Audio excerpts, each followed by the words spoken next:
عقیدے میں کتنا فرق بنتا ہے۔ پھر اس کے بعد روحانی خزائن جن نمبر 20 کو اٹھا کر میں نے اس کے سامنے رکھا کہ اس پہ یہ مرزا نے لکھا ہے کہ اللہ نے مجھے بتایا کہ میں رات کی تاریکی میں تیرے پاس چوروں کی طرح آؤں گا۔ اگر کوئی آدمی اللہ کو چور کہے، چور کی نسبت معاذ اللہ کر لے، آیا اس کے لا الہ الا اللہ محمد الرسول اللہ پہ ہم یقین کر سکتے ہیں؟ پھر اس کے بعد اس کی اسلامی قربانی والی کتاب اٹھاؤ 12 نمبر پیج یا 34 نمبر پیج بعد میں، تو اس میں یہ لکھا ہے کہ اللہ رات کو میری چارپائی پہ آ کر میرے ساتھ سوتے ہیں۔ آیا مجھے مسلمانوں بتاؤ، یا تذکرہ میں اس نے عبارت لکھی ہے کہ رأیتنی فی المنام انی انا اللہ، میں نے خواب میں دیکھا کہ میں اللہ ہوں، لیکن جب میں جاگ گیا تو میں نے متیقن تو میں نے یقین کر لیا کہ وہ اللہ تو میں ہوں جس نے کائنات کو پیدا کیا۔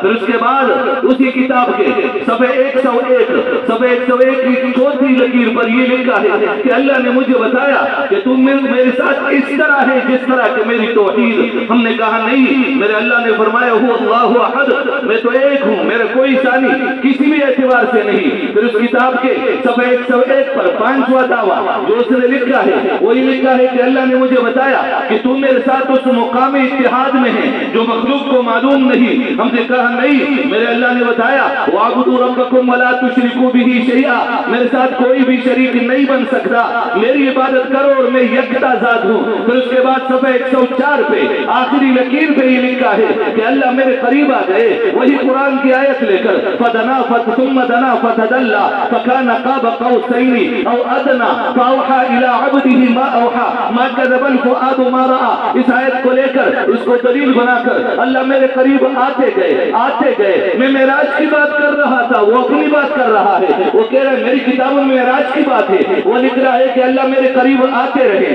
رہے، قریب آ کر اللہ میرے اندر داخل ہو گئے۔ اب جب مجھے غصہ آتا ہے یہ میرا اللہ کو غصہ آتا ہے، اب جب میں ہنستا ہوں یہ میرا اللہ اندر سے ہنستا ہے۔ اگر اس طرح کا کسی کا عقیدہ ہو، میں نے اس نوجوان طالب علم کو بتایا، ایک کتاب سامنے رکھی، ابھی میرے پاس کتاب پاس پڑی ہے، بعض کتابیں میں سامنے رکھ سکتا ہوں۔ کوئی بھی دنیا کفر کا قادیانی، چاہے وہ چناب نگر کی باسی علامت المقدسۃ القدسیہ جو رومانیہ میں رہتی ہے، اس کو کئی مرتبہ چیلنج کیا، یا ڈاکٹر یحییٰ اگر نے انٹرنیٹ کی دنیا پہ آتا ہے یا کوئی فیضان ختم نبوت کے نام سے پیج بنا کر ختم نبوت کے سپاہیوں کو للکارنے کی کوشش اور ناکام کوشش کر رہا ہے یا NTA ہے، وہاں پر کتے کا بچہ بلکہ کتیاں کا بچہ مرزا مسرور جو وہاں پر بیٹا ہوا ہے، زنا کی اولاد بیٹا ہوا ہے، جو پاکستان سے بھاگ کر پاکستان سے کیوں بھاگا اس کی تاریخ ذرا دیکھ لے، اس کھانے کی رپورٹ FIR بھی ذرا دیکھ لے۔ پاکستان میں ریپ کا کیس کر کے وہاں پر یہ لندن پہنچ گیا اور وہاں پر ابھی قادیانیوں کا مسیح الخامس بن گیا، خلیفۃ المسیح الخامس بن گیا۔ وہ کتیاں کا بچہ اگر میرے بارے میں تیرے بارے میں اپنی کتابوں میں لکھتا ہے کہ پاکستان کی تمام نسل جو مرزا کو پیغمبر نہیں مانتی وہ تمام نسل زنا کی اولاد ہے، وہ تمام نسل کنجری کی اولاد ہے، اگر میرے تیرے بارے میں کوئی یہ کہہ سکتا ہے تو آیا مجھے ذرا بتاؤ اگر وہ لا الہ الا اللہ کہتا ہے۔ پھر اس کے بعد میں نے اس کو کہا کلمے کے دو اجزاء ہے، ایک لا الہ الا اللہ ہے، دوسرا ہے محمد الرسول اللہ۔ میں نے کہا کلمۃ الفصل اٹھا کے دیکھ لو، مرزا نے لکھا ہے کہ محمد الرسول اللہ 570 عیسوی میں کائنات میں آئے، کائنات میں وہ تبلیغ تعلیم و تعلم کا کام کرتے رہے پر ناکام چلے گئے، مکہ میں 13 سال گزارے معاذ اللہ ناکام چلے گئے، مدینہ میں آ گئے، مدینہ میں 10 سال گزارے پر ناکام چلے گئے۔ پھر اس نے کہا کہ 1839 میں غلام مرتضیٰ کے گھر محمد الرسول اللہ دوبارہ پیدا ہو گئے۔ آج مجھے مسلمانوں بتاؤ اگر کوئی اپنی کتاب میں اتنی خرافات لکھتا ہے اور وہ یہاں مسلمانوں کے پاس آ کر کبھی یونیورسٹی میں آ کر لندن میں مرزائیوں کے ایک مکتبے میں بھی گیا، میں نے اس مکتبے میں تمام مرزائیوں کو الحمدللہ چیلنج کیا، میں نے کہا تم میں سے کوئی بھی تمہارا مربی آ جائے، کتاب بھی تمہاری ہوگی، مکتبہ بھی تمہارا ہوگا، سنٹر بھی تمہارا ہوگا، لیکن محمد الرسول اللہ کا ایک سپاہی اکیلے تمہارے سامنے کھڑا ہے، آ جاؤ ذرا بیٹھ جاؤ، اپنی کتابوں کی عبارات کو دیکھ لو، اپنی بکواسات کو دیکھ لو، اپنے مرزا کی شیطنت و دجل و فریب کو دیکھو۔ میں مسلمانوں اس لیے یہ باتیں کر رہا ہوں، میری یونیورسٹی ہے اس میں میرے بچے پڑھتے ہیں، میرے کالجز ہیں اس میں ہمارے بچے پڑھتے ہیں، سکول ہے اس میں ہمارے بچے پڑھتے ہیں۔ آیا اگر ہم ختم نبوت کے اجتماع میں آ کر آج صرف یہ کہہ دے کہ فلاں نے بیان کیا بڑا اچھا بیان کیا. اور ہمارے پیچنن کا اجتماع میرے خیال میں پاکستان میں جناب نگر کے بعد سب سے بڑا اجتماع میں اس کو سمجھتا ہوں. لیکن میرے عزیز دوستو اس میں یہ بات بھی ضرور کہنا چاہتا ہوں کہ ہمارے اکابر اگر جناب نگر کی سرزمین پر ختم نبوت کورس رکھ لے, اگر اولاق رسالہ میرے سامنے رکھ لے, اگر ختم نبوت رسالہ میرے سامنے رکھے, اور اگر یہ کتابیں ہزاروں کی تعداد میں چھپواتے رہے, ان کتابوں کا ہم مطالعہ نہ کرے, ہم ان اکابر کے قدم بوسی نہ کرے, ان کے پاس نہ ہے کہ حضرت مجھے عقیدہ ذرا سکھاؤ, تو آج میں بتا رہا ہوں میرے بھائیوں, آج میرے سکول اور کالج کے دوستوں کا کیا بنے گا. میرے عزیز دوستو,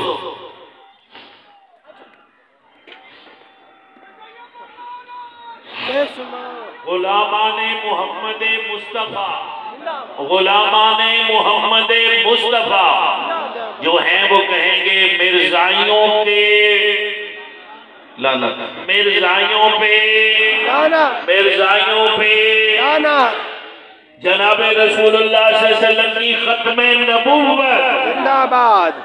میں نے ایک جگہ بیان کیا, بیان کے بعد میرے پاس کچھ لوگ آئے, انہوں نے مجھے کہا کہ اپنے بیان میں گالیاں دی. میں نے کہا جی بالکل بھی. کہا یہ گالیاں پیغمبر کی سنت ہے. میں نے کہا نہیں, پیغمبر کی سنت نہیں ہے. کہا کیوں دی؟ میں نے کہا میری مجبوری تھی. کہا کیا مجبوری تھی؟ ارے پیغمبر کا شیوا نہیں, پیغمبر کا طریقہ نہیں, آپ نے کیوں گالی دی؟ میں نے کہا میں مجبور بن گیا.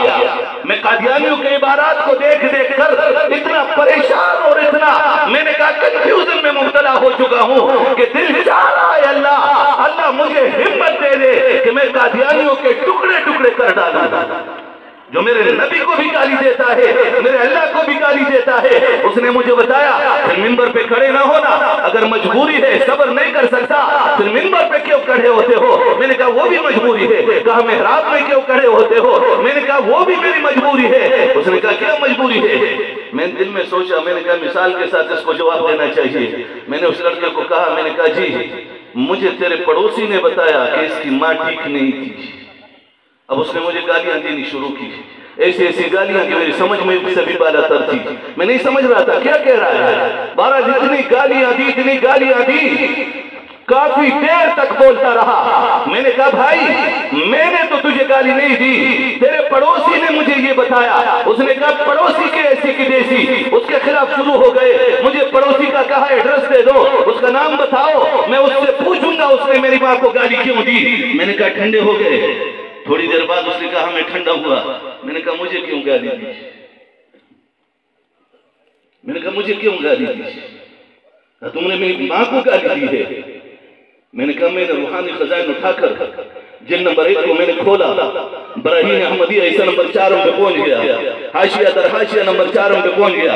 صفحہ 558 جب کھولا, صفحہ 558 حاشیہ در حاشیہ نمبر 4, صفحہ 558 کھولا, اس میں مرزا کی عجیب عبارت میں نے دیکھی. مرزا نے اس میں لکھا تھا, اور یہ لکھا ہے اپنی کتاب میرے پاس موجود ہے. مرزا نے لکھا ہے کہ میں نے رات کو اپنی بیوی کے ساتھ جمع کیا اور مجھے بتایا گیا اشکر نعمتی رائی کا خدیجتی, تو میری نعمت کا شکر ادا کر, میں نے تجھے خدیجہ عطا فرمایا. میں نے کہا خدیجہ میری ماں ہے. میرے رب نے عرش بری سے اعلان کیا وَأَزْوَاجُهُ أُمَّهَاتُكُمْ, میرے پروردگار نے فرمایا ہو تمہاری ماں ہے, رسول اللہ نے فرمایا ہو تمہاری ماں ہے. میں بھی مانتا ہوں تم بھی مانتے ہو. کائنات کی تمام ماؤں کو جمع کرو, کائنات کی جتنی بھی مائیں ہیں ان پہ ایک ماں بھی نہیں بلکہ پورے کائنات کی مائیں وہ محمد الرسول اللہ کی بیوی خدیجہ تک نہیں پہنچ سکتی کسی بھی عظمت میں. نعرہ تکبیر, نعرہ تکبیر. عظمت امی خدیجہ, عظمت ازواج مطہرات. لیکن بے شمار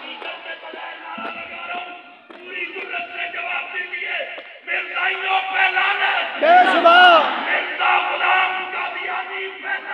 بے شمار مرزا مسرور پہلانا, تاج و تخت ختم نبوت, تاجدار ختم نبوت, میرا کاری کمری والا, شہدائے ختم نبوت, مجاہدین ختم نبوت, علماء عقیدہ ختم نبوت. نعرہ تکبیر.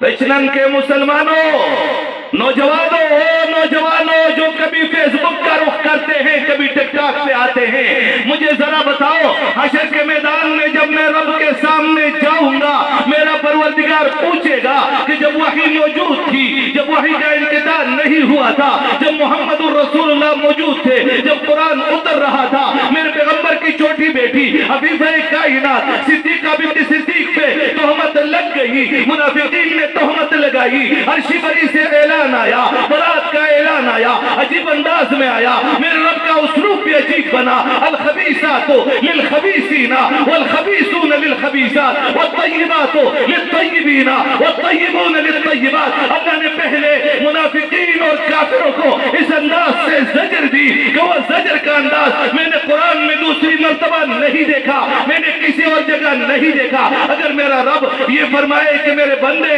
جب میرا وحی چالو تھا، جب محمد الرسول اللہ موجود تھے، جب قرآن اتر رہا تھا، میں نے جواب دیا۔ جب 1400 سال بعد 1903 میں مرزا نے تیرے پیغمبر کی دوسری بیوی، سب سے بڑی بیوی حفیظہ کائنات پہ تہمت لگائی تو تم کہاں تھے؟ کیوں جواب نہیں دیا؟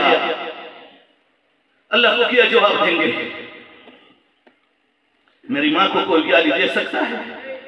اگر کوئی دے دے، میں اپنے علاقے کی بات کر رہا ہوں، میں ضلع ثوابی میں رہتا ہوں، صبح وہ بوری میں ٹکڑے ٹکڑے، میں کبھی پانسی کی پرواہ نہیں کروں گا، میں کبھی جیل کی پرواہ نہیں کروں گا، اس کے ٹکڑے بوری میں ملیں گے، لیکن میں پوچھنا چاہتا ہوں، آیا پیغمبر کی بیوی، آیا محمد الرسول اللہ کی بیوی، آیا اس تمام امت کی ماں ایسی لاوارث بن گئی کہ یہ کتا گھومتا رہے اور مسلمان خواب غفلت پہ سوتے رہے؟ اللہ پوچھے گا نہیں؟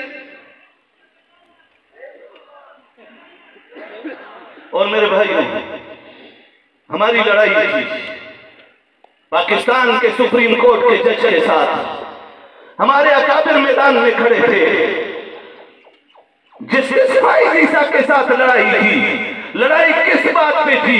صرف اتنی کی بات کی کہ مبارک ثانی نے کتاب لکھی ہے، تم نے اجازت دی ہے، ہم نے کہا تم نے آئین پاکستان کے آرٹیکل 3 کے تحت 106 260 کی ترامیم میں شک نمبر 19-20 کو پامال کیا ہے۔ پاکستان کے آئین کے 1984 ابتدائی قادیانیت آرڈیننس 295 ABC 298 ABC کو پامال کیا ہے، لیکن ہم نے کہا نہیں، کتاب تم نے کیوں اجازت دی ہے؟ پوری قوم تو ہمارے ساتھ کھڑی تھی، ان اکابر کے روبرو پوری قوم کھڑی تھی، اکابر جہاں بھی جاتے قوم ساتھ ہوتی۔ میدان تو ہم نے الحمدللہ اپنے پیلی پگڑی والے کو اس عدالت بھیج دیا۔ 3 گھنٹے کی ملاقات کے بعد الحمدللہ سرفروشان ختم نبوت باہر کھڑے تھے، الحمدللہ میدان تو ہم جیت گئے، لیکن آج پوچھنا چاہتا ہوں کہ اس کتاب نے کیا تھا؟ تفسیر صغیر کے نام سے کتاب تھی، قرآن کریم میں 16ویں پارے میں سورہ مریم میں میرے رب نے اعلان کیا ہے، وَاذْكُرْ فِي الْكِتَابِ مَرْيَمَ إِذِ انْتَبَذَتْ مِنْ أَهْلِهَا مَكَانًا شَرْقِيًّا فَاتَّخَذَتْ مِنْ دُونِهِمْ حِجَابًا فَأَرْسَلْنَا إِلَيْهَا رُوحَنَا فَتَمَثَّلَ لَهَا بَشَرًا سَوِيًّا قَالَتْ إِنِّي أَعُوذُ بِالرَّحْمَنِ مِنْكَ إِن كُنْتَ تَقِيًّا قَالَ إِنَّمَا أَنَا رَسُولُ رَبِّكِ لِأَهَبَ لَكِ غُلَامًا زَكِيًّا۔ قرآن کریم کا بیان ہے، رب کا اعلان ہے۔ جناب مریم کے پاس جبریل فرشتوں کا سردار، ملائک کا سردار جبریل آیا، انسانی شکل میں آیا۔ جناب مریم نے کہا، وہ پاک دامن تھی، ارشاد فرمایا اگر تو اللہ سے ڈرتا ہے، کوئی پرایا میرے قریب آیا نہیں، تو کیوں آیا ہے؟ انہوں نے ارشاد فرمایا، جبریل نے کہا انا رسول ربی کہ مجھے رب نے بھیجا ہے، میں تجھے خوشخبری دینا آیا ہوں۔ حضرت مریم نے کہا کس چیز کی خوشخبری؟ قرآن کا بیان ہے کہ بیٹے کی خوشخبری۔ انہوں نے فرمایا میں نے شادی نہیں کی۔ جناب جبریل امین نے فرمایا کہ رب نے کہا ہے، رب نے فرمایا ہے کہ بغیر باپ کے بغیر شوہر کے تجھے بیٹا اللہ عطا فرمائیں گے۔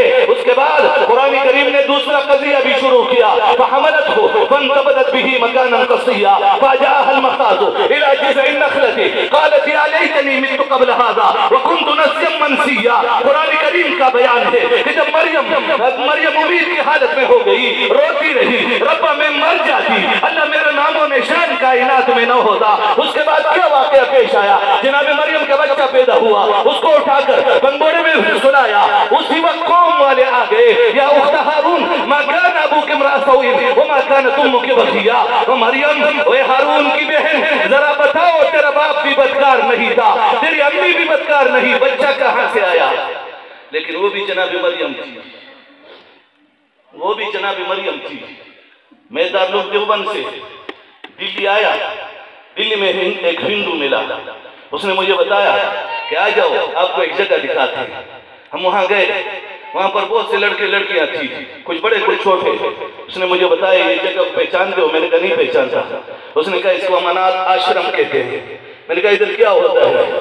کہا ادھر جو بچے رہ جاتے ہیں, چاہے وہ لڑکے ہو لڑکیاں ہوں, ان کو ہم تربیت بھی دیتے ہیں, وہ جب بڑے ہو جاتے ہیں نوکری پہ بھی لگاتے ہیں, ان کے کام وغیرہ. میں نے کہا کہ ہر ملک میں ہوتا ہے, کہیں دارالامان کے نام سے ہوتا ہے, کبھی کسی اور نام سے ہوتا ہے کسی بھی جگہ. میں نے کہا یہ تو الگ چیز, لیکن میں بتانا چاہتا ہوں کہ جناب مریم پہ بھی یہ اعتراض ہوا, یا اخت ہارون ما کان ابوک امرأ سوء وما کانت امک بغیا. تیرا بچہ کہاں سے آیا؟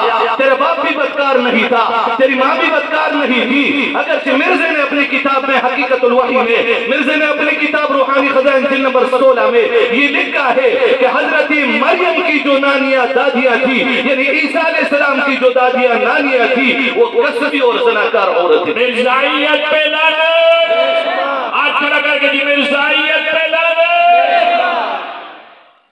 اچھا جناب مریم سے پوچھا بچہ کہاں سے آیا؟ مریم نے فاشارت ہی نہیں, پنگوڑے کی طرف اشارہ کیا. بچے سے پوچھ لو ایک دن کا ہے, پوچھ لو خود بتائے گا کہاں سے آیا. بچے نے اعلان کیا, قوم نے کیا کہا, کیف نکلم من کان فی المہد صبیا.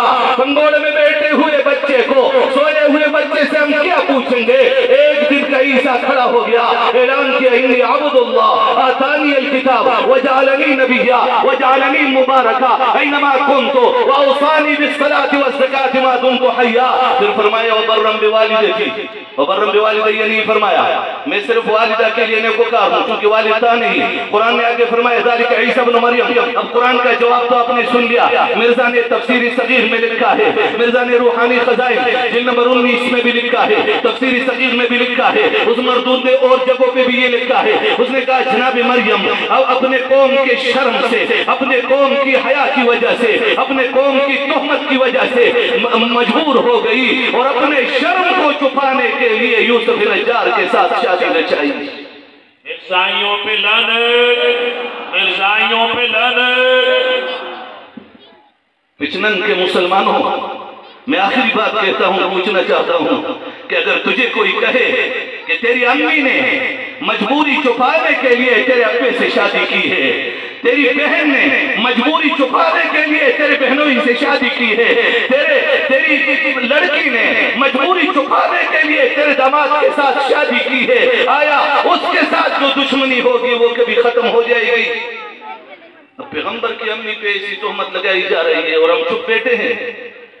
ہم یہ کہہ رہے ہیں عالمی مجلس تحفظ ختم نبوت اٹھے گی. نہیں میرے عزیز دوستو, مجھے کسی نے بتایا, رشیا میں تھا میں, ماسکو شہر میں, کچھ ڈاکٹرز بیٹھے ہوئے تھے ایک میٹنگ میں, اولوگراڈ یونیورسٹی والے.